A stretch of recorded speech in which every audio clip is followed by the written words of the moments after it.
Baiklah, Assalamualaikum warahmatullahi wabarakatuh. Perkenalkan, nama saya Muhammad Idris Putra, NIM 2101020018 dari Prodi Akuntansi 7A1. Di sini saya akan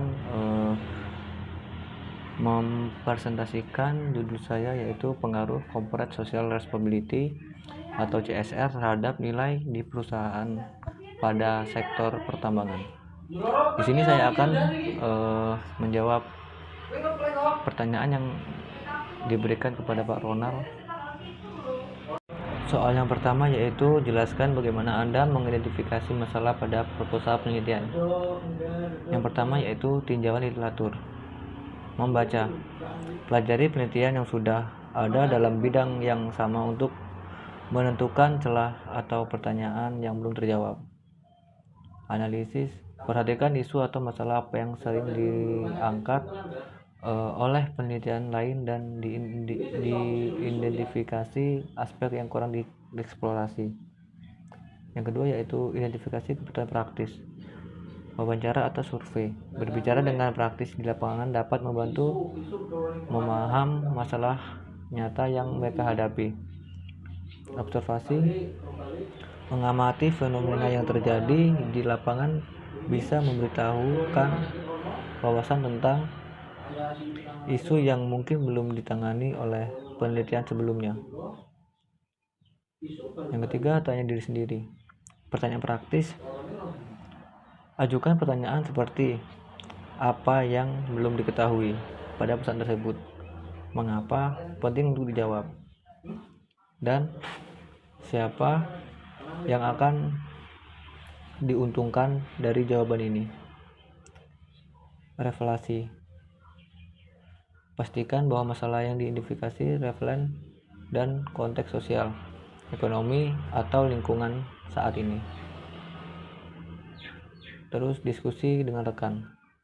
Sesi brainstorming, didiskusikan ide-ide dengan rekan atau mentor untuk mendapatkan perspektif yang berbeda. Terus feedback, minta umpan balik dari orang lain tentang masalah yang Anda identifikasi untuk memastikan bahwa masalah tersebut menarik dan layak diteliti. Yang kelima, rumuskan masalah dengan jelas, yaitu pertanyaan penelitian. Buat pertanyaan penelitian yang jelas dan spesifik berdasarkan masalah yang diidentifikasikan. Terus tujuan penelitian yang merangkum masalah tersebut dan bagaimana peneliti akan memberikan penyelesaian atau pemahaman. Soal yang kedua yaitu sebutkan dan jelaskan 3 kriteria keputusan yang akan Anda gunakan untuk menentukan solusi terbaik. Dan saya di sini menggunakan relevansi atau relevance.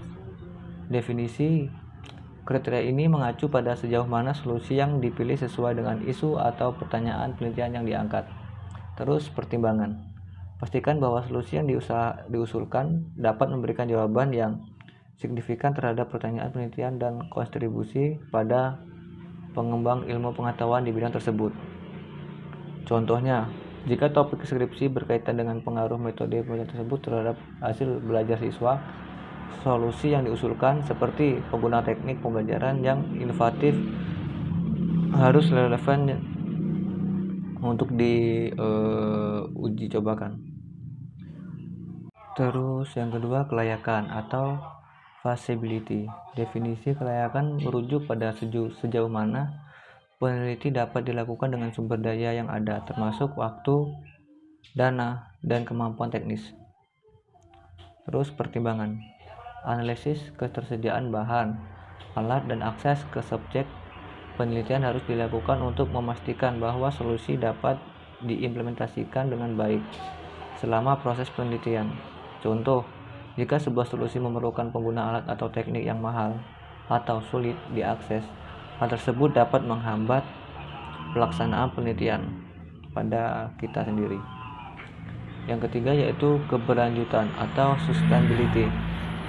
Definisi dalam konteks penelitian berkelanjutan mengacu pada potensi dampak jangka panjang dari solusi yang diusulkan dan bagaimana hasil penelitian dapat memberi manfaat yang berlanjut terus-menerus. Terus pertimbangan evaluasi bagaimana solusi dapat diimplementasikan dalam praktis dan apakah hasil penelitian dapat digunakan oleh komunitas penelitian praktis atau pemangku kepentingan lainnya setelah penelitian selesai. Contoh, jika skripsi berfokus pada intervensi pendidikan nih, pentingnya untuk mengevaluasi apakah intervensi tersebut dapat diterapkan secara berkelanjutan oleh guru dan lembaga pendidikan setelah penelitian selesai.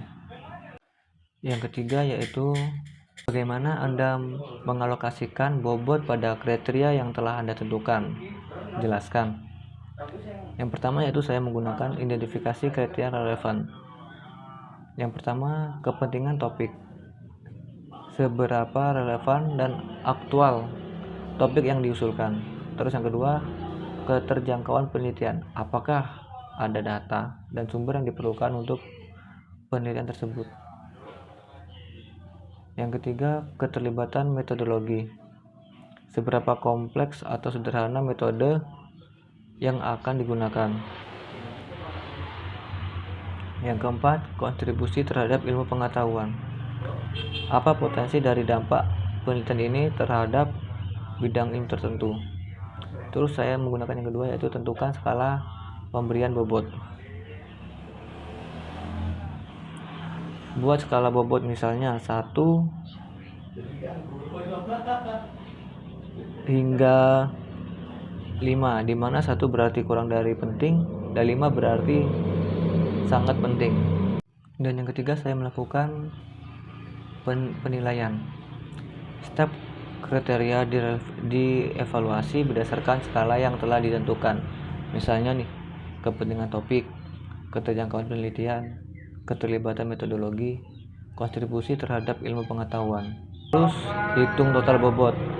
Jumlah dari semua bobot akan memberikan gambaran umum tentang fokus dan arah penelitian. Total bobot bisa digunakan untuk mengubah atau menentukan apa judul tersebut layak atau perlu dikaji ulang. 5. Review dan revisi. Setelah bobot dialokasikan, penting untuk mengkaji kembali kriteria tersebut dengan menguji atau mentor untuk memastikan bahwa penilaian tersebut objektif dan konsisten. Yang keempat yaitu sebutkan dan jelaskan minimal 3 alternatif solusi yang dapat diusulkan untuk mengatasi masalah yang tertulis dalam proposal saudara. Yang pertama yaitu saya menggunakan pendekatan inovatif atau metode baru.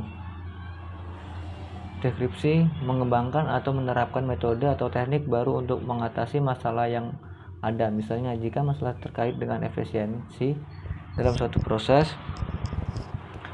penerapan teknologi terbaru atau pendekatan berbasis data dapat menjadi solusi. Contohnya nih, dalam penelitian tentang pengolahan limbah plastik menggunakan metode bioremediasi dengan mikroba tertentu dapat menjadi alternatif inovatif untuk mencapai proses penguraian. Yang kedua yaitu saya menggunakan pelatihan dan edukasi. Deskripsinya memberikan pelatihan atau edukasi kepada pihak-pihak yang terlibat agar lebih memahami masalah secara cara mengatasi atau mencegahnya. Penyuluhan dapat meningkatkan kesadaran dan keterampilan yang diperlukan. Contoh, jika masalah berkaitan dengan rendahnya kesadaran masyarakat tentang pentingnya daur ulang, program edukasi yang melibatkan workshop dan seminar bisa membantu mengubah perilaku masyarakat. Yang ketiga, saya menggunakan kolaborasi multi stakeholder. Deskripsi menggagas kerjasama antar berbagai pihak yang berkepentingan seperti pemerintah, swasta, organisasi, pemerintah, dan masyarakat. Kolaborasi ini bisa meningkatkan sumber daya dan keahlian yang digunakan untuk menyelesaikan masalah.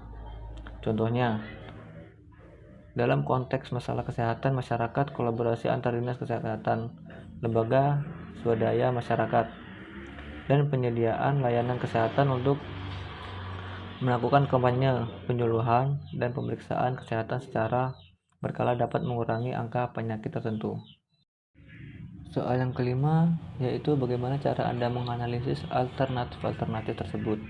Jelaskan dengan metode yang relevan.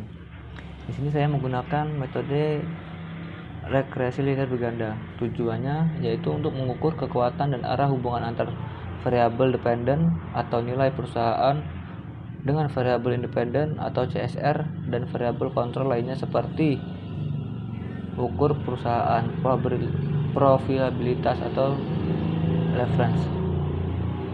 Model nilai perusahaan seperti yang ada di tertera yang saya taruh di sebelah kanan saya. Terus interpretasi koefisien B1 akan menunjukkan pengaruh CSR terhadap nilai perusahaan. Jika B1 positif dan signifikan secara statistik, maka disimpulkan bahwa CSR memiliki pengaruh positif terhadap nilai perusahaan. Yang kedua, saya menggunakan analisis event study. Tujuannya yaitu menganalisis pasar terhadap pengumuman kegiatan CSR perusahaan. Cara kerjanya membandingkan abnormal retur saham perusahaan sebelum dan sesudah mengumumkan kegiatan CSR. Keunggulannya yaitu dapat mengukur dampak jangka pendek CSR terhadap nilai perusahaan. Di sini saya menggunakan metode analisis panel data. Tujuannya yaitu menganalisis data panel gabungan data cross-section dan time series untuk menguji pengaruh CSR terhadap nilai perusahaan secara lebih robust. Model Finn events atau random events dapat digunakan. Keunggulannya memungkinkan mengontrol efek individu perusahaan dan efek waktu. Analisis Structural Equation Modeling atau SEM. Tujuannya membangun model kasual yang kompleks antar CSR dan nilai perusahaan serta variabel-variabel lain, misalnya reputasi perusahaan. Keunggulan dapat menguji hubungan langsung dan tidak langsung antar variabel. Jadi kesimpulan dari nomor 5 yaitu pilihan metode analisis yang tepat akan tergantung pada tujuan penelitian, data yang tersedia, dan sumber daya yang dimiliki. Kombinasi beberapa metode analisis dapat memberikan pemahaman yang lebih komprehensif mengenai pengaruh CSR terhadap nilai perusahaan di sektor pertambangan. Soal nomor 6 yaitu berdasarkan hasil analisis bagaimana Anda menentukan alternatif terbaik. Jelaskan. Di sini saya menggunakan memahami konteks dan tujuan analisis. Sebelum menentukan alternatif terbaik, kita perlu memahami konteks dan tujuan analisis yang lebih spesifik. Beberapa pertanyaan yang perlu dijawab, seperti yang pertama yaitu tujuan perusahaan. Apakah tujuan utama perusahaan adalah memaksimalkan nilai pemegang saham, meningkatkan reputasi perusahaan, atau kombinasi keduanya? Terus stakeholder utama. Siapa saja stakeholder utama yang perlu diperhatikan? Selain pemegang saham, stakeholder lain yang relevan adalah karyawan, masyarakat sekitar, pemerintah, dan lingkungan. Sumber dayanya yaitu apakah perusahaan memiliki sumber daya yang cukup untuk menjalankan inisiatif CSR yang lebih luas. Langkah-langkahnya adalah pertama yaitu evaluasi hasil penelitian. Di sini evaluasi hasil penelitian mencakup ada dua, yaitu kuantitatif dan kualitatif. Yang kedua, pertimbangan faktor eksternal. Di sini terbagi menjadi tiga, yaitu regulasi, tekanan masyarakat, dan kompetitor. Terus yang ketiga, indikasi alternatif. Di sini dibedakan menjadi 4 bagian, yaitu peningkatan pengungkapan CSR, terus investasi dalam proyek CSR, kemitraan dalam stakeholder, interaksi CSR ke dalam strategi bisnis. Yang keempat yaitu evaluasi alternatif, terbagi menjadi 3, keunggulan dan kekurangan, dampak terhadap nilai perusahaan, alokasi sumber daya. Pilihan alternatif yang terbaik dibagi menjadi 2, yaitu kriteria pemilihan dan analisis sensitivitas. Soal nomor 7, jelaskan rencana penerapan alternatif yang terpilih. Di sini saya menggunakan elemen-elemen penting dalam rancangan penerapan. Visi dan misi CSR. Visi, gambaran masa depan yang ingin dicapai melalui program CSR, dan misinya tujuan jangka pendek yang akan dicapai untuk mewujudkan visi. Yang kedua, tujuan spesifik terukur dapat dicapai relevan dan berjangka waktu, yaitu SMART. Yang ketiga, strategi pelaksanaan.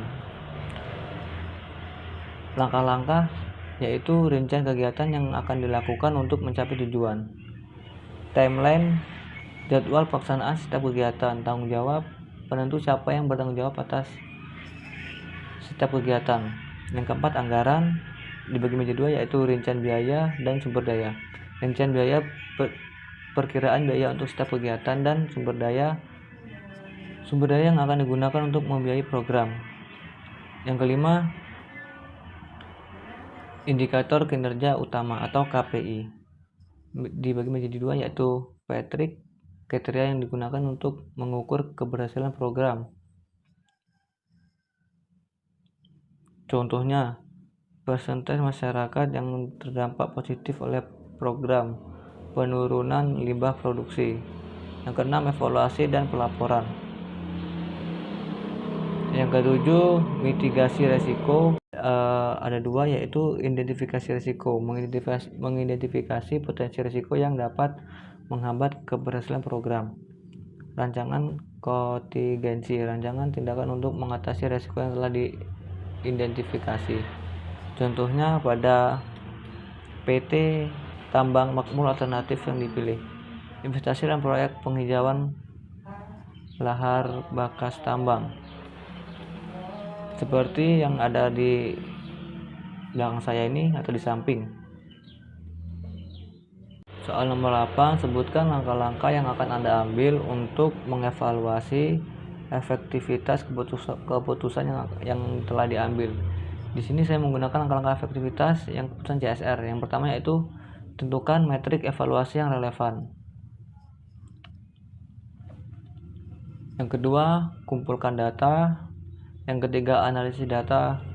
Yang keempat, bandingkan hasil dengan tujuan. Yang kelima, identifikasi faktor pengaruh. Keenam, evaluasi efektivitas strategi. Yang ketujuh, rekomendasikan tindakan perbaikan. Kedelapan, laporan hasil evaluasi. Mungkin itu saja yang bisa saya sampaikan.